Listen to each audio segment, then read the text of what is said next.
Good morning, everyone. Welcome back. It is Tuesday, April 12th. I took another day off of work because it is an absolutely beautiful day today. We're doing some more cleanup work, or doing the cleanup work in our hinge cut area. So stay with us.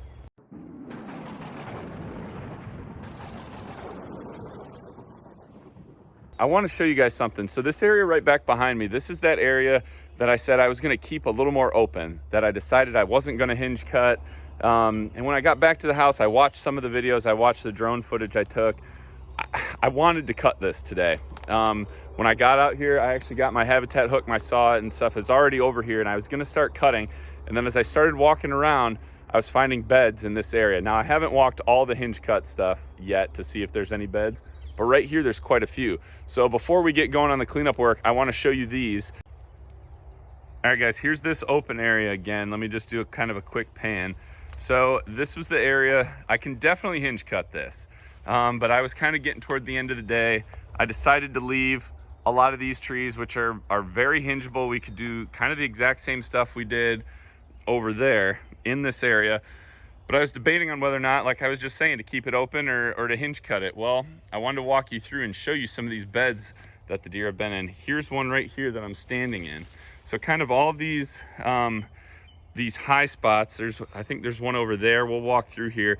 There's one right there by that tree I walked by. All these kind of high spots in this little bit more open area, there's already deer bedding.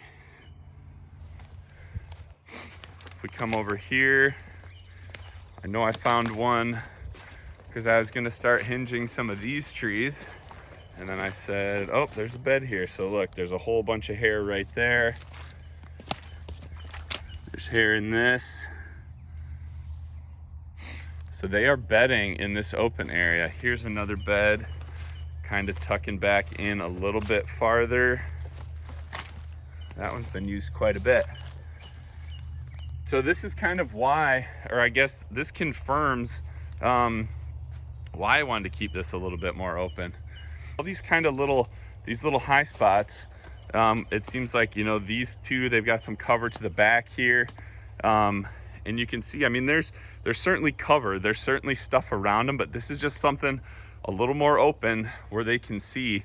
And it seems to be, you know, working. All right, guys, as we're kind of going through and making sure there's nice trails and pockets through all this stuff, anytime I see something like this right here, I like to stop and just kind of clear out some of these areas and give deer options to bed. Now I'm not doing much. I'm basically just removing sticks or stuff hanging in there, basically anything that would deter a deer from laying on it, and then just making sure that they've got some room to escape in multiple directions. So the reason I'm pointing this out is kind of this setup here right at the base of you know, this tree system here, just some kind of higher ground. This is exactly what they were bedding on back in my kind of more open area that I showed you guys earlier. So anytime I can find some spots like this, I'm just going to stop and just kind of open them up and give deer another option for bedding.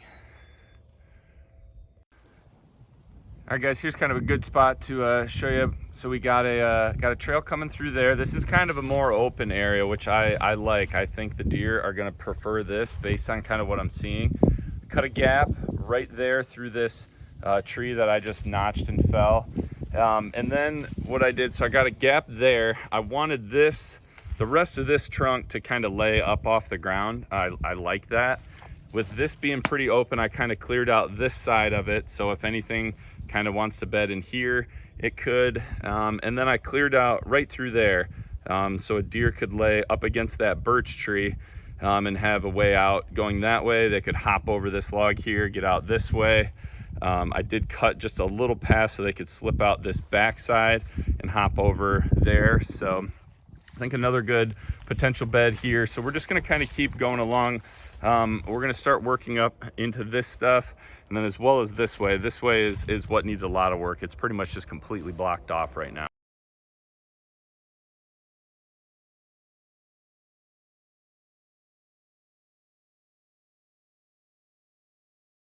Okay, working kind of through the back side of most of the hinge cuts. I did find another bed right there.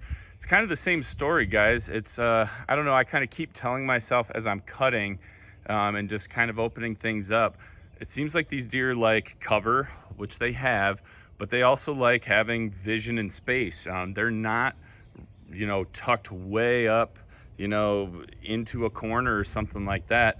They're in the hinge cuts or around them, but they want to be on these high spots where they've got some room to see. And they're not far from, you know, disappearing. Like if a deer was right there and I walked up from this direction, I mean, a couple bounds and it's gone. Like I wouldn't be able to see it. So cover, but vision and some space is kind of what I'm trying to do through all this stuff, especially a lot of this, you know, just dead down stuff that's blocking some of these higher spots. That's what I'm cleaning up.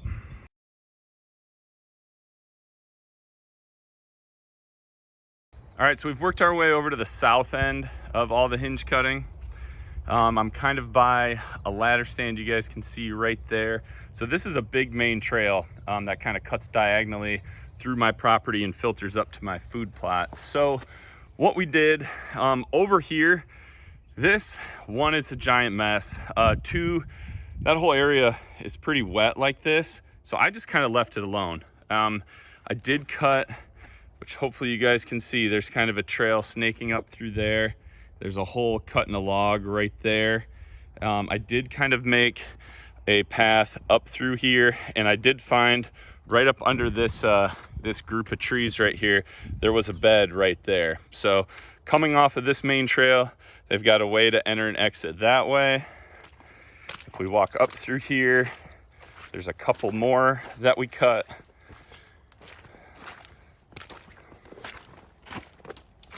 So we've got kind of a nice bigger one. If I walk around this way, kind of leading up into that main nice open area. So this one turned out really well. They should be able to move through that pretty easily. There's another one.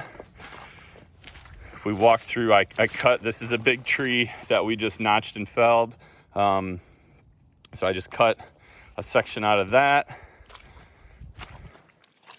There's another path that they can walk through on this side of this big trunk, and they can hop over this stuff. I might clean this up. I haven't decided yet, but they should have no problem hopping off or over that and onto my main trail. And then this tree right here. So this one is one that I did actually get to hinge, and I kind of checked it out. I hinged this last time. It is connected pretty well. And I have a good feeling that this, even though it's pretty big, that this tree is gonna live. So instead of cutting a section through there, I kind of cleared this out a little bit. So gave the deer kind of a spot to get up on and hop over. And I was kind of questioning whether or not that would work well or if they would do it. But if I take a step to the other side, this might be hard for you guys to see, but they've already been doing it. There's a bunch of belly hair here in the water, in the muck and stuff. So they're already jumping over it. So hopefully clearing that out a little bit, that'll help them. But I'm just gonna leave this one because I do want it to live. If some stuff grows up here on the trunk, I'll cut them off. But basically they can come main trail, hop over this. They could come through the kind of the middle of that open area, the bedding area, through here, hop onto this, and then this snakes around and leads right to the main food plot up here.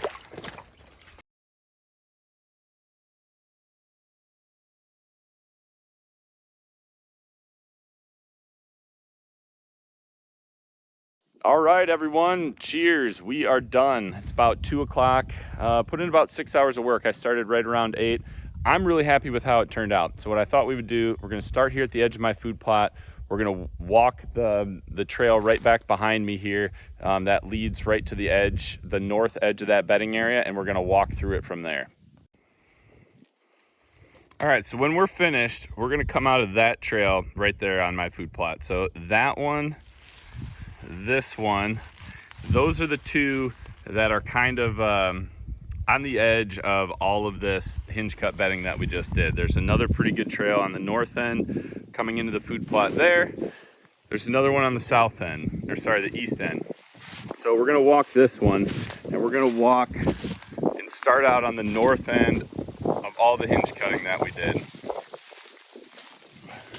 So this stuff right here, I added some trees to it, but I had cut some of this 2 years ago. And what you'll see is, I don't know if deer will really bed up in this.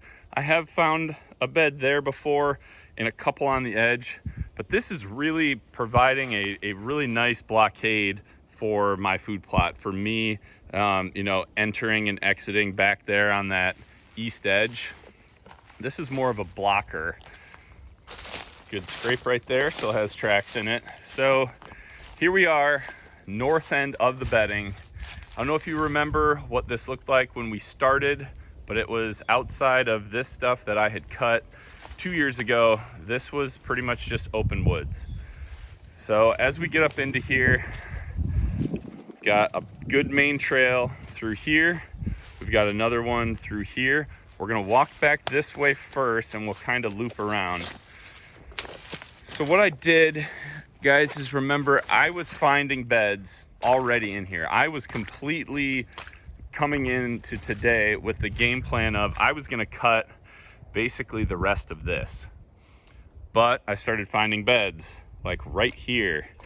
There's a couple more back there. There was one over here. There was like 5 beds in this more open area of this bedding area. So I left it, and I kind of used this as a gauge for my work back over there. So if we kind of walk over to the west end, we'll walk up here by the beds that I had found. So there were 2 right over here. So there was one up under there, and there was one there. So there's a trail, and it's not going to be super obvious, but I basically cut some lanes through there so deer could leak out that way. They've kind of already got some good areas to move over here to the west, and obviously it's wide open, you know, north and east. So that's kind of what I was doing as I was working through some of these areas. You know, if this is a bed, if we crouch down, deer want to be able to escape in multiple directions. So if they really had to, they could sneak under there. They could kind of sneak around there. I don't know if you guys can see, but there's a log that's cut. So if they do go that way, they've got some space to move through there. And if there was already natural openings, obviously we didn't have to mess with it. So if we come back around, I'm standing in a deer bed right here. Check out though, the hinge cuts that are close to my food plot. You cannot see my food plot. You cannot see my access. You can barely see my elevated box blind right there. And you cannot see my other ladder stand over here. Those are the 2 that I normally hunt when I hunt over that food plot or close to it. So, you know, these deer, they feel cozy. They feel secure. They have enough space to move, enough space to see, enough space to get away and get into cover quickly, but they also are screened from my entry, my access, my hunting. And actually, as I was going, I was finding beds. There's a bed right here. This is pretty open. I mean, check this out. There is not much cover right on top of this bed, but it's a high spot. And they've got cover kind of in a 5-yard radius. This is the kind of stuff that I've been noticing on my property. The deer prefer to bed in something like this versus something super tucked up into a whole bunch of stuff. So that's what I was trying to mimic throughout this entire thing. So we cleared out a couple up in there. That's a little tighter, but they've got some good room on the backside to get through. So if a deer is walking up through here, what they can do is they can slide up underneath these hinge cuts, or they can walk on the other side of kind of the more blockade hinge cuts. They can move through here. So instead of moving through that, it'll be easier for me to film moving this way. So I cut a break in this log. I left this tree because I think this hinge will make it. But they get up into here. I mean, a deer could easily hop over that. They could crawl under it. If they wanted to just skirt around, they've got multiple areas. They can slide up through here, go to the food plot, slide up through here. This is the big main food plot. This is a little food plot kind of trail. It's kind of like a little horseshoe that goes around a big hinge cut kind of brush pile that I did a few years ago. They could slide up this way. They could get through that break in the log, get on a main trail that heads north and south.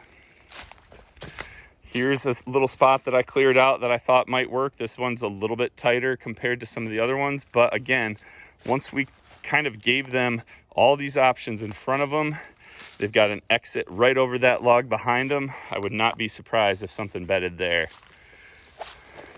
We cut a break right here in the big tree, one of the big trees that we knocked down. Now we kind of get into, if you want to call this the center of the bedding area. As you can see right here in the center, pretty open.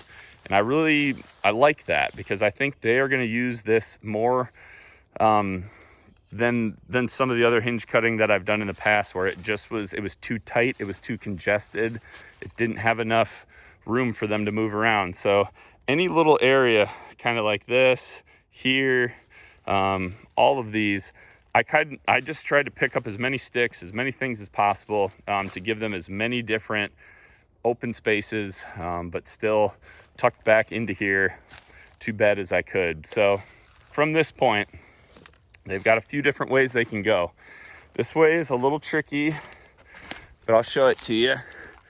So these hinges are good ones, and they got pushed down by this bigger tree. So I cut a break in this log, and I used that log to just kind of make sure those hinges didn't sag anymore. So that is about waist high right there. So deer should be able to slide up under that. If they really had to get out of Dodge, they could jump over it. Not the best kind of escape path or route, but I think they'll use it. So this leads, and we'll go the other way too, this leads back into, you've got kind of this big pile of hinges here. So open area, big pile of hinges, and then kind of another open area. And I found a couple beds back through this way as well. So if we get back through there, we're gonna take the other way, or part of the other way. And that other way is down through here. So this is another one where they're gonna be kind of walking under some stuff, but they can slide right up through here. I cut a couple breaks. Hopefully you guys can see it. Right back through there, I cut a break through a bunch of stuff so they can exit out toward the west. But this kind of open area now, through all this stuff, connects to this other open area. We come back around. I cut, again, there's another big pile of hinges and bigger trees and stuff. This was the area really didn't mess a ton with just because of how wet it is down there, but I did cut a break through that log so deer can come from the south. If they want to filter up through here, they can get through this stuff. It's not the best route, but it is a route. There's a really nice, what I think is going to be kind of a main trail through here. So under that hinge, through those logs, that's going to connect to this other main food plot trail that we're going to walk on. And I also cleared this side of this tree that we had hinged, so deer can walk. If they walk down this way, they're not stuck. They might get to that one right there, but they can go to the left, get back on this main trail, and go either direction. That was kind of what I was trying to do. Anywhere that I was walking and I got stuck, I cut an area for them to get through. The only area I really didn't, the only kind of bigger area that is, if you want to call it blocked, is this one. But it's not, I think it's going to be okay. I really didn't want to, I wanted to keep this tree kind of up off the ground a little bit because it's doing a good job providing side cover. So I really didn't want to blast a hole through there. But remember, they've got a hole right there, They've got a hole right around there. They can go that way, they can go that way. So I think they've got enough options. They're gonna feel comfortable moving through here and not feeling stuck. So we're gonna go out this way. We're heading kind of down toward the south end. This is that tree right here, this clump of trees. Had a bed on the back side of it. I was actually pretty surprised as I worked through that open area. I found beds in just very kind of random open places throughout there. Here's another example. There's a bunch of sawdust here now, but there was a deer bedding right here, right off the main trail. Right off of it. I mean, and this is, again, this is pretty open. So is that one, but right up against trees where they can see and they've got cover within a couple bounds of them. That's what they seem to like. So here we're on kind of the south end. We didn't go around the west end, but it's pretty open back there. You get into some wetter stuff. So there wasn't too much that I had to cut as far as them getting in and out of here on that end. This end though, I really wanted to make sure with this big main trail, this is a mega highway for my food plot with deer moving north and south, basically from my food plot all the way down, which you're not gonna be able to see, but there's a big cattail marsh down there to the south. So this is just a major travel corridor here. So we cut that opening right there in this big tree. This was the one that we left. This is one that is a hinge that I think will make it. So what deer have been doing, they've been hopping right over it. This is where there's all that belly hair down there in the water. So I think they're gonna be fine hopping over it that way. Again, if they're already up into here, they can easily hop over these logs right here, get onto this main trail. I did a little bit of clearing through here. There really wasn't much other than just some sticks and stuff from some of these bigger trees falling down.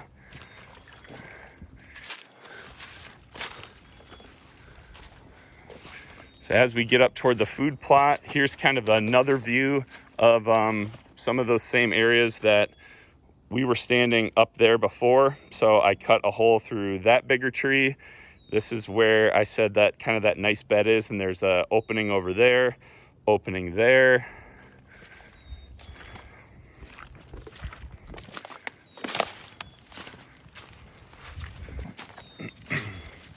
They get up into here. Here's kind of that small section of the food plot, the big section, trail right there coming in and out. And then here we enter into my main food plot. And there's another little trail right down through here that's got an opening cut in it. All right, guys, that's a wrap. Just shy of 2 days worth of work. Basically 1 full day the first day and about 3/4 of a day today. We transformed this pretty much nothing area of my property right by my food plot into a legitimate bedding area that it appears to be already used by does, and that is the intent, to be a doe bedding area close to food. And I already found, I would say, about 10 beds today. 5 really close to one another in the more open area, and then 5 kind of sprinkled throughout in the thicker stuff. And I would imagine that hopefully that thicker stuff has more beds, like where we did the majority of the hinge cutting should have more beds in it. Now that we've kind of opened some things up, we've got trails coming in and out of there. They should feel less constricted and hopefully feel that same level of there's cover around them, but they've got room to see, room to escape. They're not more than a couple bounds away from disappearing from whatever it is that they're trying to hide from. I think all in all, this is going to be a really successful bedding area, and I'm really happy with it. So I hope you guys enjoyed this video. If you did, do me a favor, hit that like button down below. Also, don't forget to subscribe and hit that bell for notifications, and we'll see you again soon. Thanks for tuning in. Remember, be a sportsman, make a sportsman.